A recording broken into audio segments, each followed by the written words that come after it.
పరిశుద్ధ నామమునకు మహిమ కలుగునుగాక. క్రీస్తునందు ప్రియ దేవుని బిడ్డలారా, ప్రభు అయిన యేసు క్రీస్తు పరిశుద్ధ నామములో మీ అందరికీ ఈ ఉదయకాల శుభములు తెలియచేయచ్చు ఉన్నాను.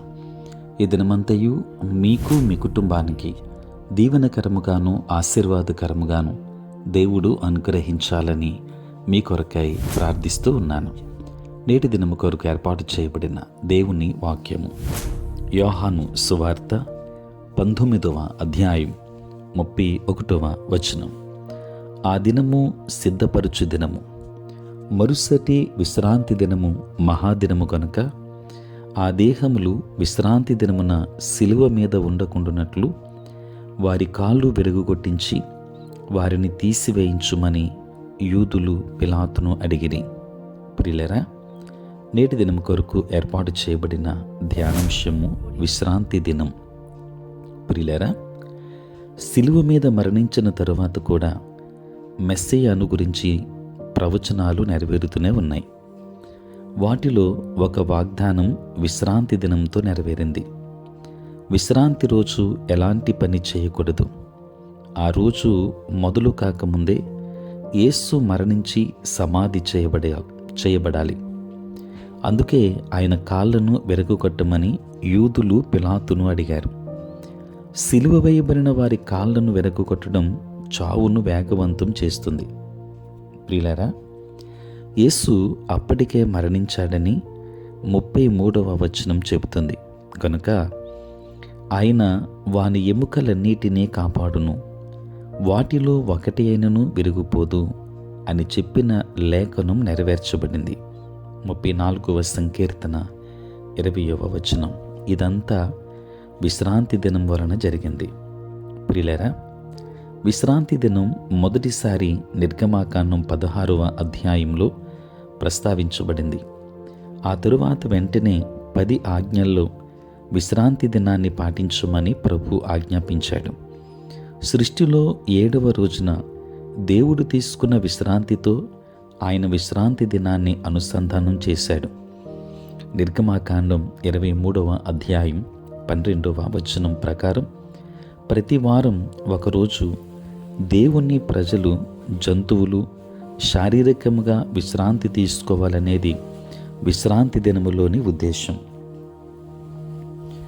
మన శరీరం బాగా పనిచేయాలంటే ప్రతి వారం కనీసం ఒకరోజైనా దానికి విశ్రాంతి అవసరమని ఈనాడు వైద్య శాస్త్రం నిరూపించింది.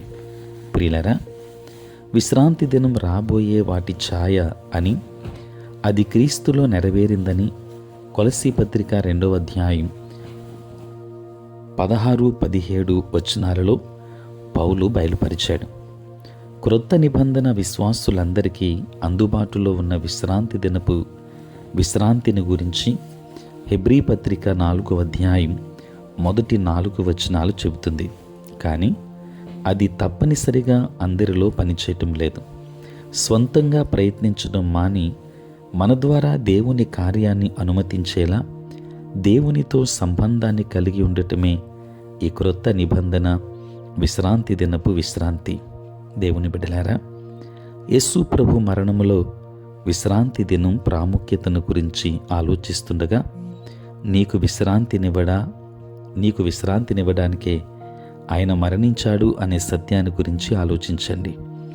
ఈరోజు కలత చెందితే, తికమక చెందితే నీ చింతను ఆయన మీద మోపండి. నిరంతర విశ్రాంతి దినపు విశ్రాంతికి పునరుద్ధరించబడండి. దేవుని ఆశీర్వాదాలు పొందుకొనండి. దేవుడు మిమ్మును మీ కుటుంబాన్ని బహుగా దీవించునుగాక. ఆమేన్. ప్రార్థన. పరిశుద్ధుడైన తండ్రి, ప్రేమ కలిగిన ప్రభువా, మీ పరిశుద్ధ నామమునకై వందనాలు, స్తోత్రాలు చెల్లిస్తూ ఉన్నాం. నాయన, రాత్రంతయు కాపాడి సంరక్షించి సుఖనిద్రను మాకు దయచేసి మా జీవితంలో మరి యొక్క నూతన దినాన్ని మేము చూడగలిగే భాగ్యాన్ని తండ్రి మీరు మాకు ఇచ్చినందులకే స్తోత్రాలు. ఈ దినమంతా కూడా మీ సన్నిధి మాతో ఉంచండి. మీ ప్రసన్నత మాకు దయచేయండి. నేటి మా పనులలో, ప్రయాణములలో, పరిచర్యలో నాయన మీరు తోడుగా ఉండండి తండ్రి. బలహీనమైన బిడ్డలను బలపరచండి. అనారోగ్యంతో ఉన్న వారికి ఆరోగ్యాన్ని ఇవ్వండి. సమస్యలతో ఉన్న వారికి సమాధానమునివ్వండి తండ్రి. రక్షణ లేని వారికి రక్షణ భాగ్యాన్ని ఇవ్వండి. తండ్రి, ఉద్యోగస్తులు, వ్యాపారస్తులు, కష్టపడి పని చేసుకుంటున్న బిడ్డలందరినీ దీవించండి. మీ సేవా పరిచర్య చేయుచున్న ప్రతి సేవకుని మీరు దీవించండి. దూరదేశాల్లో ఉంటున్న బిడ్డలందరినీ మీరు జ్ఞాపకం చేసుకుని వారికి కావలసిన కాపుదల, సంరక్షణ ఇవ్వండి. తండ్రి, చదువుకున్న బిడ్డలకు కావలసిన జ్ఞానమును, వివేచన మీరు అనుగ్రహించండి. తండ్రి, పుట్టినరోజు, పెళ్లి రోజు జరుపుకొనుచున్న బిడ్డలను దీవించి నూతన ఆశీర్వాదాలు మెండుగా వారికి అనుగ్రహించండి. ఆంధ్ర సువార్తిక లూథరన్ సంఘాన్ని దీవించుమని ప్రార్థిస్తూ ఉన్నాను. తండ్రి, నీ పరిచర్య చేసే ప్రతి సేవకుని యొక్క ప్రయాణములో, పరిచర్యలు తోడే ఉండి సంఘాలను ఆశీర్వదించి ఇంకనూ అభివృద్ధిపరచండి. నాయన, ఇది దీవెనల చేత మమ్మల్ని అందరినీ కూడా నింపండి.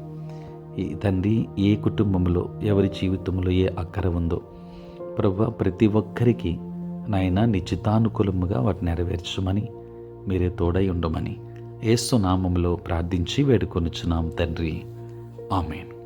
తండ్రి, కుమార, పరిశుద్ధాత్మ త్రియేక దేవుని దీవెన సదా మీకును మీ కుటుంబానికి తోడై ఉండును గాక.